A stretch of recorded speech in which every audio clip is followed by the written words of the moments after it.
welcome to part 2 of the Government Contracts Practice Group podcast regarding the management and the employment of former government officials and the ethical implications of all of that. And this is a continuation of a podcast we recently released. With me today are my colleagues, Scott Felder, partner in the Government Contracts and Intellectual Property Practice Groups, and Rob Walker from our Government Relations Practice Group. Let's go ahead and get started with part 2. Rob, let's throw it over to you because we've been talking about process here. It's also important to keep up with recent developments. I mentioned Section 1045. Maybe we'll talk about that in a bit, but I understand there's new things to take into account just in the last. Yeah, well, on top of the set of post-employment statutes that are set out in the criminal code at Title 18, Section 207, there are a couple of layers of and networks of additional restrictions on top of those statutes for certain officials, both civilian officials and military officers. So I'm going to talk about a couple of sets of those additional layers of restrictions. And one set of them is imposed by the Biden Ethics Pledge, and of course, in the previous 2 administrations as well, both under President Obama and President Trump. Each of their administrations had ethics pledges that add additional ethics restrictions to political appointees in their administrations. And so in talking about the ethics pledge, just important to know who an appointee is to whom the ethics pledge restrictions apply. And I'm going to be talking about the revolving door leaving government restrictions that are part of the ethics pledge. There are other provisions that reach to a broader gift ban with respect to political appointees and revolving door provisions for appointees entering government. But I'm going to talk about the post-government employment revolving door restrictions. But first, a political appointee is every full-time non-career presidential or vice presidential appointee or non-career appointee in the senior executive service, appointees in positions that are accepted from the competitive service because they have a confidential or policy-making character. Typically, these are known as Schedule C and similar positions. And we're talking, of course, on the executive branch side here. The definition of political appointee for purposes of the ethics pledge and its additional restrictions does not include any person appointed as a member of the senior foreign service, or perhaps more importantly for this discussion, anyone appointed solely as a uniformed service commissioned officer. So having said that, it is important, obviously, both for civilian appointees, not just from DOD, but from any agency in the administration, including the White House. But it's also important for certain senior military officers to be aware of these restrictions because they may be subject to the ethics pledge by virtue of appointment to a political appointee position. Just as one example, in past administrations, certain active duty high-ranking officers have served as national security advisors, and so they were political appointees. And so the pledge can apply to certain senior military officers who are serving not just solely as a uniform officer. So enough preliminaries there. Let's talk about one of the revolving door post-employment restrictions. It adds a couple of turns of the screw, or maybe better, it would be said, a couple of twists of the knife to what may be the more familiar restriction under Title 18 U.S. Code 207C, which is the 1-year ban on going back to your former employing agency to communicate or appear before them with the intent to influence. Under the pledge, if you are covered by an appointee who is covered by 18 U.S.C. 207C, you agree that you are going to be subject to it not just for the 1-year statutory period, but for 2 years following your employment. And so it extends the scope of the time coverage for 207C.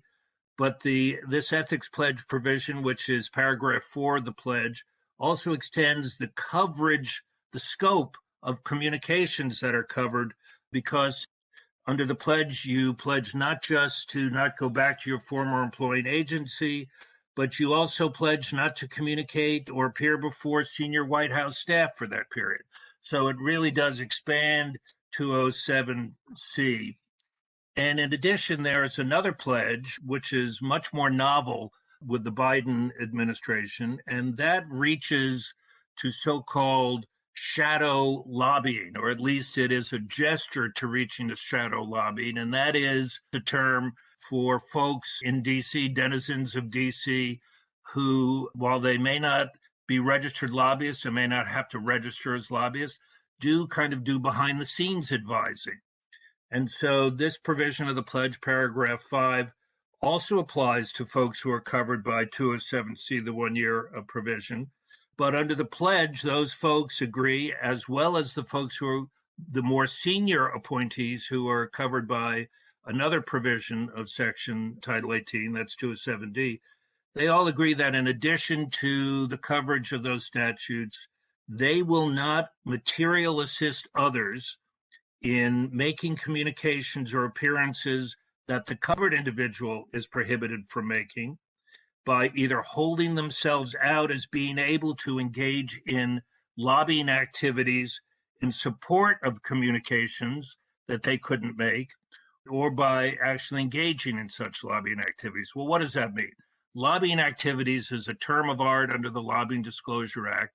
It means behind-the-scenes activities. So with this ethics pledge provision, the folks who are covered pledge that they will not engage in the communications. They will not behind the scenes advise, aid, strategize with others who may be going back to their former employing agencies. So again, that's a fairly novel provision and twist to the screw. And then just briefly, one other under the heading of what's new with this ethics, the Biden ethics pledge. There is a paragraph, pledge paragraph 6, which reaches to lobbying covered executive employees generally and engaging in activities covered by the Foreign Agents Registration Act. And under this paragraph, appointees subject to the pledge agree that they're not going to lobby anyone, any covered executive branch official or senior executive service appointee, or engage in activities that would cause them to register under the Foreign Registrations Act for the remainder of the administration or for 2 years following the end of their appointment, whichever is later. So there is some affirmative regulation talk there, but it is important to know that when we're talking about post-employment restrictions, we're talking about really multiple layers of restrictions. Just when you think you understand it, you've got to look to another level and make sure you have all of the levels and sources of restrictions covered in the kinds of ethics agreements that you and Rick and Scott were talking about, engaging in agencies to draft. And I think, Scott, you're going to talk about kind of getting out of the government, but kind of staying in at the same time. Yeah, thanks, Rob. And we've talked a lot about what we've termed sort of generally post-government employment. You've left federal service, you've left a political appointment, or you've retired from the military, separated from the military, but that doesn't happen for everyone. Some people, myself included, leave active duty, but stick around the reserves and move on to a civilian career and have these dual hats that we wear. And while some of the restrictions that we've talked about today don't apply strictly to that, there is this overarching principle that we like to talk about in the ethics counselor community of public service being a public trust, and that anything that could be construed as, or that actually is, you using your public position for private gain is problematic. And again, it's not just the actual use of that position for your private gain, but also the perception that you're using that position for your private gain that's problematic as well. And one of the ways that manifests itself for members of the reserve components is the idea of a conflict of interest between your duties to the military. So when you are actually in status on active duty for training or doing your drill, for example, and your obligations to your civilian employer. And how do we actually resolve this, or how do we help our soldiers resolve this in a way that prevents those conflicts of interest, that prevents those, what's in the regulation and the law, as a direct and predictable impact on their financial interest. And this really comes down to two things. One, it comes down to something very much like I described with the post-government employment ethics opinions, and getting all the information you need, getting that comprehensive set of facts to understand what your soldiers, your sailors, your airmen, your Space Force guardians are actually doing for you on the civilian side, or are actually doing on the civilian side, and are actually doing for you in their reserve duties, so that you as the commander or the section head, the staff principal, what have you, can deconflict and avoid assigning those service members duties that are going to give them access to non-public information that might be tempting to use in their private capacity, that could result in an unfair advantage for their civilian company vis-a-vis some other civilian company, or that presents an actual or apparent conflict of interest. It's a screening exercise. Gather that civilian employer information, gather that reserve duty information, and keep it fresh, keep it current as civilian job duties change, as people get promoted, move in and out of different assignments. It's not a one-time thing. It's really an ongoing thing. And a lot of times the commanders, the staff principals struggle with this. They get it right in the first instance, but they don't keep their finger on the pulse going forward. And so a little bit of this onus does fall on the individual service member to make sure they're not getting themselves in a situation where they can get hurt on the outside, where their civilian employer is going to look at them and go, my God, I can't send you onto this project because of something you touched on the military side. So there is a degree of initiative that those service members need to make sure they're taking to keep their supervisors, their commanders informed. Say, hey, sir or ma'am, I can't do that job because it's going to present a conflict of interest and the Joint Ethics Regulation would prohibit it. We need to figure out a way to tailor my duties to avoid that. Scott, let me just throw something, a curveball at you. You know, when you're in the government, you're hired to do a job. And what the situation you're describing is an employee saying, hey, boss, I don't want to do my job. I mean, how does that get handled? You know, I've never looked at it as, hey, boss, I don't want to do my job. It's, hey, boss, if I do this job, we are all, as a command, going to get a boatload of trouble.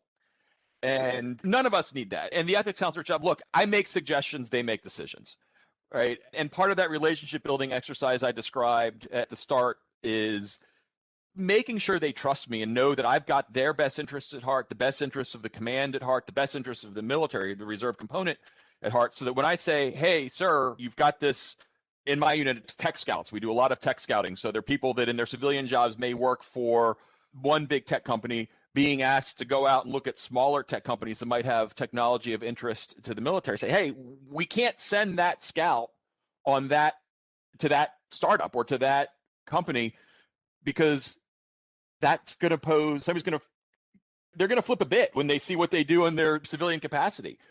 Let's find a different scout that can do that and send the scout with the conflict into this other portfolio where it doesn't have that. And if you've got that trust built up, they're going to look and say, you know what, Jag, that's right. I got you. And we're going to keep us all out of trouble, out of the Washington Post by doing that. Okay. So, but one more thing, Scott, you're talking about the reserve component aspect of this. You know, you're still technically in the service when you're on terminal leave. How does that work? Yeah, that's a great point, Rick. So if you're leaving, you're separating from active duty, you're taking your terminal leave 30, 60 days at the tail end, you actually are still in the military while you may have started your civilian job.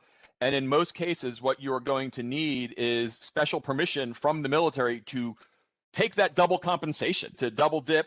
Again, you still have to make sure you're avoiding conflicts of interest during that. I know in our case, as judge advocates, when we left active duty, we actually had to go and get special permission from the judge advocate general, which he's delegated down to the personnel office, say, hey, yes, you actually can practice law for somebody other than the United States Army during this period when you're on transition leave. Right. And in fact, in that case that I was talking about with the three-star general, he had 90 days of, believe it or not, or almost 90 days of terminal leave. I was on the phone with him like twice a week the whole time because the issues would not go away. So that is certainly a high risk. But do you guys agree that the provisions, the post-employment provisions, let's say under 207 C and D, that prohibit you from going back and communicating with your former agency for a period of 1 or 2 years, they don't begin to run until the terminal leave period is over? You guys have a position on that? You kind of stumped the chump on that one. My default would be, yeah, as long as you're in, I think the statute would track with the end of active duty or end of the employment. But something else that is relatively recent is Section 1045 from the 2018 NDAA. You want to talk about that? Yeah. So this is a provision that I'm sure a lot of your clients, Rick and Scott, have pulled their hair out over the last couple of years. And I know it kind of came out of the blue. It was a part of the National Defense Authorization Act for 2018, first became effective in December 2017. Section 1045 is what it is and what it's known as. I'm going to talk more specifically about what the restrictions are, but just as a preliminary, I'll say that as it was initially interpreted and applied by the DoD Standards of Conduct Office, it prohibited, again, the term lobbying activities, which includes behind the scenes aiding and advising of others. It prohibited them across the board on the part of former senior and very senior military officers and their civilian equivalents with respect to DoD matters.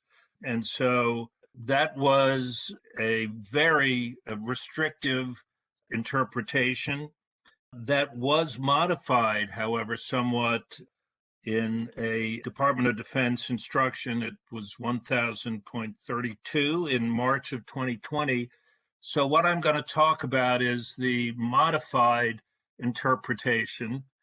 And so under Section 1045, there are two levels of restrictions that it imposes.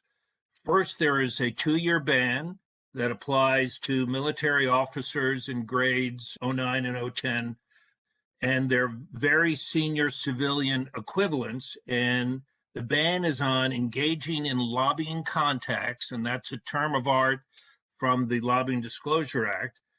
Prohibits those contacts with covered executive branch officials in the Department of Defense, but it only prohibits lobbying contacts with those Department of Defense officials.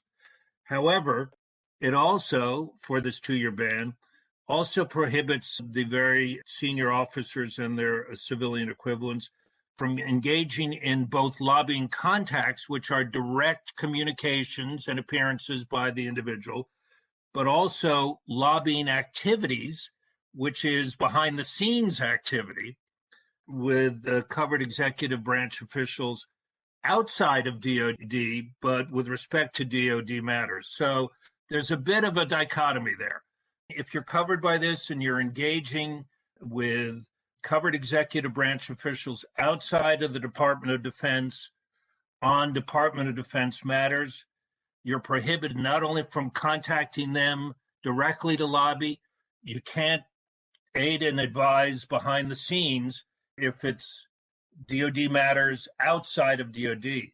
But if the contacts or the communications are with DoD, you can't engage in that, but you can advise others who might then go to DoD itself to engage in lobbying contacts. I know it sounds confusing.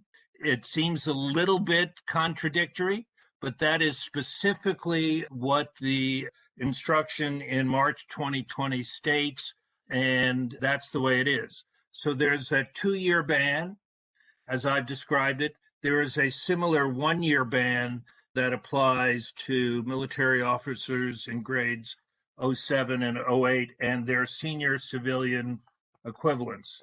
Again, there is that dichotomy.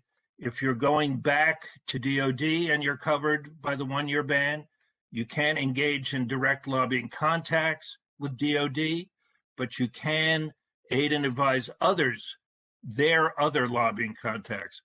But if you're covered and you're going to talk outside of DOD with another agency about DOD matters, you can't do that, and you can't advise others on doing that either. Again, that same dichotomy, and that was a result of, according to the Department of Defense Standard of Conduct Office, that was the result of what they called consultation with congressional staff and excellent input from many DOD ethics counsel during informal and formal coordination of the instruction. What that means is that DOD got a lot of pushback for the initial interpretation of Section 1045 and took a measure to modify and pull that back. And that's what Section 1045 does. Rob, well, tell me about, how do you see the enforcement of that happening? Well, that's an interesting question. Section 1045 doesn't include an enforcement penalty or process. And DOD has said that whether a violation may result in a personnel action or impact an acquisition matter would be within the discretion and judgment of an appropriate official. So there is no specific enforcement provision, but obviously, to Scott's point, first of all, this is a specific prohibition, but even though there is no enforcement provision, this is something that you don't want to take a risk, obviously, that it could be enforced or could lead to some negative impact. And you got to steer clear of these kinds of contacts and behind the scenes activities when they are prohibited. Right. Well, and that brings up a good way to bring it full circle. At the beginning, I talked about, especially with really senior folks, the various interpersonal and psychological factors at play there. One thing I didn't mention there, what your discussion points up, though, is that although there may not be an enforcement mechanism, when these senior folks and not so senior folks who are in the government, they are under a microscope. People watch them, okay? They're going to make some enemies. And that can lead to elevated risk. But when they get out, if someone from the government gets wind that Admiral so-and-so is mentioned as someone that the company talked to, he's now employed by us, and he was saying this, that, or the other, that's the kind of visibility. It can lead to problems that you wouldn't necessarily get with a much lower level person. So and to that point, Rick, if you're talking about a high level person like that, and even if there is not a specific government enforcement process per se, from the private sector employer point of view, your competitors are watching out for this and for these kinds of violations. And maybe the government's not going to notice it, but your competitors are going to be on the lookout for it. That is a great point. It works both ways for sure.